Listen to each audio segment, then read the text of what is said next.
পৃথিবী বড় স্বার্থপর, দুনিয়া বড় স্বার্থপর। দুনিয়া কাউরে জায়গা দেয় না, দুনিয়া কাউরে জায়গা দেয় না। এত মজবুত পাইলিং করে যেই বিল্ডিং বানাইলাম, দুনিয়া তারে থাকতে দেয় না।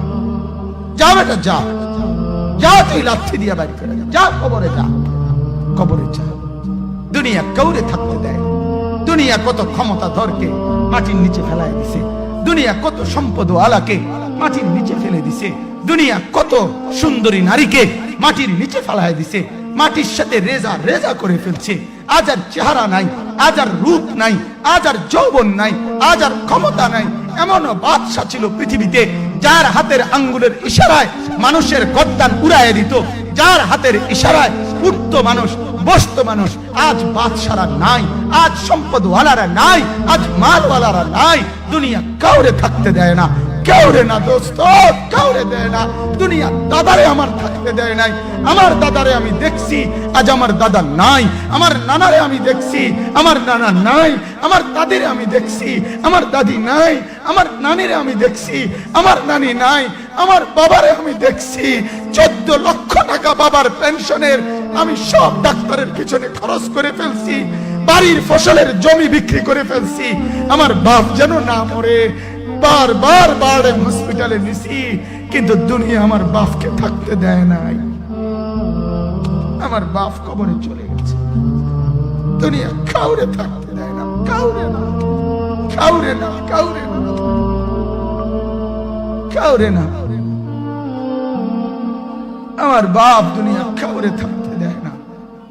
তুমি থাকবা না, তুমি থাকবা না। দুনিয়ার ধোকায় পড়ো না বাপ, দুনিয়ার ধোকায় পড়ো না।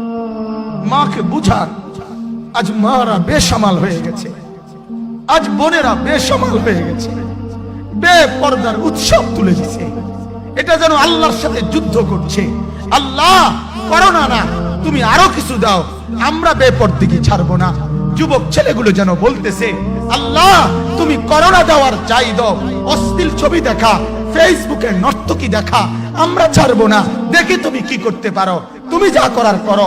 দোকানদার ব্যবসায়ীরা হারামের লেনদেন করা বন্ধ করছে না, সুদখোর সুদ ছাড়ছে না, ঘুষখোর ঘুষ ছাড়ছে না, নাফরমান আর জিনাকার ব্যভিচারী এরা কেউ কিছু ছাড়ছে না। বেহায়ার বেপর্দা নারী তার অশ্লীলতার বেহায়াপনা ছাড়ছে না। মুসলমান তার ঘরে টেলিভিশনের নর্তকীর আওয়াজ তো বন্ধ করছে না। হায় করোনা কিভাবে যাবে, আযাব কিভাবে যাবে বলেন, বলেন, বলেন আপনারা।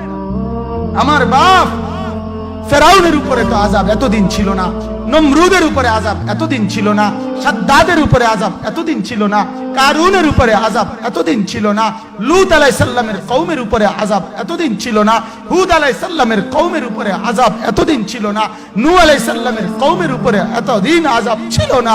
আজ আমরা মালিককে এই পরিমাণ নারাজ করছি, মালিক এত বেশি নারাজ। আজ 1 বছর হয়ে গেছে, 1 বছরের চাইতে বেশি হয়ে গেছে, কই করোনার মহামারীর আযাব তো যাচ্ছে না, গেছে গা বলে। আমাদের লক্ষ লক্ষ বাচ্চার পড়ালেখা বন্ধ, এরা নষ্ট হওয়ার চূড়ান্ত পর্যায়ে পৌঁছে গেছে। মোবাইল এদেরকে শেষ করে দিছে, লক্ষ লক্ষ ছেলে।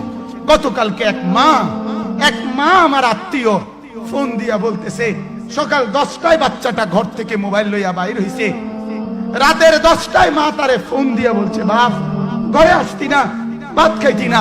বাচ্চা তারে বলতেছে, তোমার অসুবিধা কি, তোমার সমস্যা কি?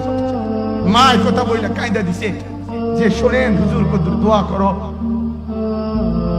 এক বাচ্চা, এক ছেলে, সে যদি তার মাকে কথা বলতে পারে, তার মানে গুনাহ তারে এত মজা দিয়া দিছে, ফেসবুক তারে এত মজা দিয়া দিছে, ইউটিউব তারে এত মজা দিয়া দিছে, নর্তকী তারে এত মজা দিয়া দিছে, গুনার দৃশ্য তারে এত মজা দিয়া দিছে, সে মাকে ধমক দিচ্ছে। রাত 10টা বাজলে কি হইছে, রাতের 3টা পর্যন্ত দেখলে তোমার সমস্যা কি? আমার আখিরাত আমি নষ্ট করলে তোমার অসুবিধা কি?